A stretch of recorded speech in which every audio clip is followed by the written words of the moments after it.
Hello, welcome to another edition of the Pace Report. I'm Brian Pace. I'm here live in Brooklyn at the Knitting Factory, and tonight I'm interviewing Brother Ali. Brother Ali is one of the most conscious rappers. He's also white, albino, and also legally blind. But some of the lyrics that he's talking about makes you think about some of the things that are going on, like the war in Iraq, how the government treats African Americans, not just African Americans, but whites also. Sit back, relax, and check out some of the lyrical skills of Brother Ali. Frozen, Minnesota, chip on the shoulder, sick sleeping on a busy sofa, unwanted visitor in a different culture, missing home and can't go, they civil warring. Listen soldier, forget getting over, prison sit around the corner, homelessness even closer, kids with similar skin colors still don't want you, spitting in soldier, cause they can't get longer, you need a greatest guarantee that these approaching. Where you born, where you from, any rappers on you, your family is stressed out, you're getting older, you don't live the way they did back in Somalia. Extra difficult to be a daughter, trying to keep it honest and sinners all around you. Wear the wrong garment, your parents got your ulcer. If you wrap it up, the other children picking on you. Choose up, live in two worlds, with your eyes closed. Just coming on that side road, y'all. You know, Us is a very, very, very different record from you, from your last two records. In fact, I think you've stretched out more on the lyrical end, because there are more personal stories on this. Was that the direction you wanted to go with this? Well, I mean, I try to approach all of my things in a very personal way, you know what I mean? So that when you hear the song, my goal, more than trying to impress you with my rapping ability or more than trying to, you know, give you some image of who I am, I want you to really feel what it's like to be in whatever situation I'm writing about. So the feeling is first and foremost in my mind and heart when I'm making music. And that was the case when I was on my previous albums. They're all about me.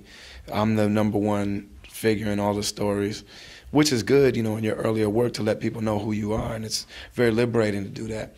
But on this album, I wanted to branch out a little bit and talk about people that I know, people in my life, but still keep that personal approach to it. So most of the writing is from the perspective of my friendship or my love affair or my close relationship with them. You know, so I'm able to open up and not just talk about my own circumstances, but I'm able to talk about things like rape and murder and crime and poverty and slavery and, you know, all of these things that I'm surrounded by and a part of my life, but I'm not always the first person in the story, you know. So I dealt with all of these stories on here. They're all true. They're all directly from the closest people to me in my life. But, you know, instead of me being the central figure, it's almost me narrating the story, you know, by way of my friendship with them. Over the last 10 years, you have evolved into a serious conscious rapper. I mean, you converted to Islam when you were a teenager. Talk about your development in Islam and how it's had a profound effect on you as a person as well as musically. Well, I mean, you know, when you make music from your soul and you have something that's helping you develop and round out and open up your soul, you know, they obviously, even though my music isn't Muslim rap music, you know, there's some Muslims that love what I do, and there's certain Muslims that are probably embarrassed by what I do, because I do show everything about myself, not just my good, you know, Muslim-y side, you know, but like also the side of me that's an asshole. You know, I really feel like it's important for my music to really be honest and real. And I know I had an amazing conversation with Ali Shaheed Muhammad, who's a really great, amazing individual, aside from being one of the greatest, you know, producers and DJs. But he pulled me aside one time and said, you know, I know what you're doing, and I know what you're trying to, what you think you're doing, you know, and you always be quiet when elders are talking and listen. But he said, man, you know, he's been in situations where he's playing his music. He's invited to play the music that he's made over his lifetime for the president, and you know, all in all these different areas. And he said, your message is bigger than the words you're using. You know, talking about my grown-up words, you know. So I listened to what he said, man, but I really feel like it's important for me to really be my whole self in my music. And, you know, so Islam is something that has expanded me so much, and the things that I care about and the things that I focus on, and it's helped me set my priorities as a man and as a human being. And so that's translated over into my music. And the number one thing that Islam did for me that I wasn't expecting it to do, I thought Islam was going to help me be mad at the system and be mad at the man, you know. But actually what it did was make me realize that everybody's born with a human soul, and that soul is from God, and that your mind gets tricked into believing some other stuff, and but your soul is still original always. And that's actually this album is inspired a lot by that idea. The pages, I painted them on. None of y'all are taking my place when I'm gone.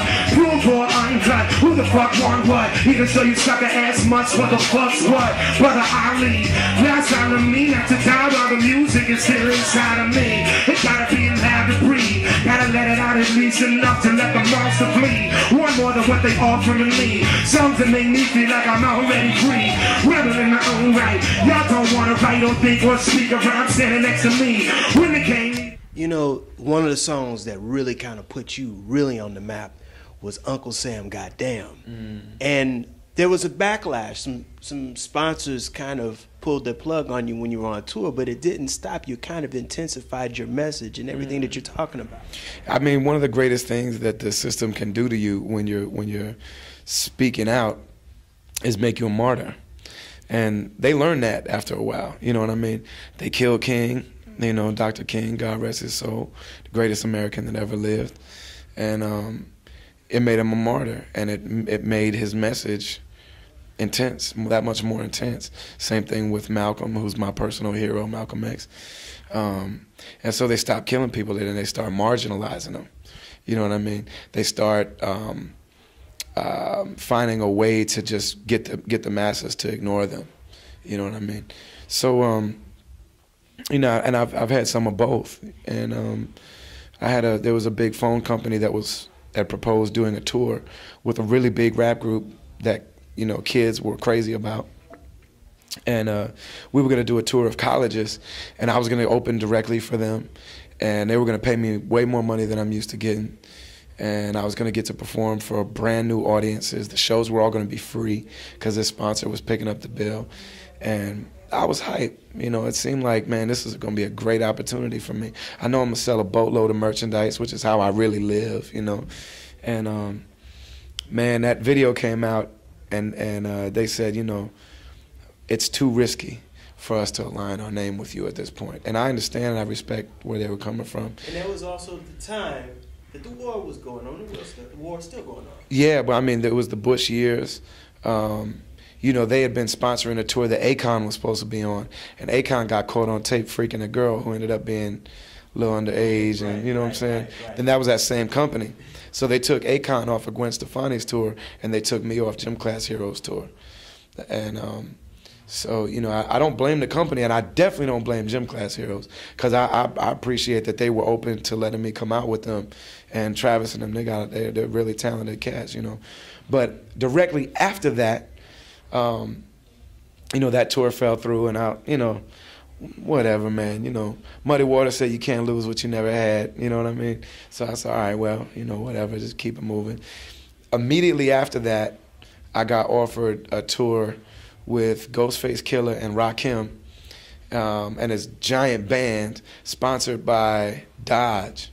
You know what I mean? The same amount of money, but this time I'm like on the bus with Rakim. I toured with Rakim once before, but this time I was on the bus with him and his family, and you know, up close and riding, you know, traveling with Ghostface and them, and you know, it ended up working out for the best. You know, had another run-in with in an international situation where the Department of Homeland Security froze my bank account, the Rhymesayers bank account, and seized the money that was being wired from Australia back to Minnesota for the shows I was doing. And I had to register with them.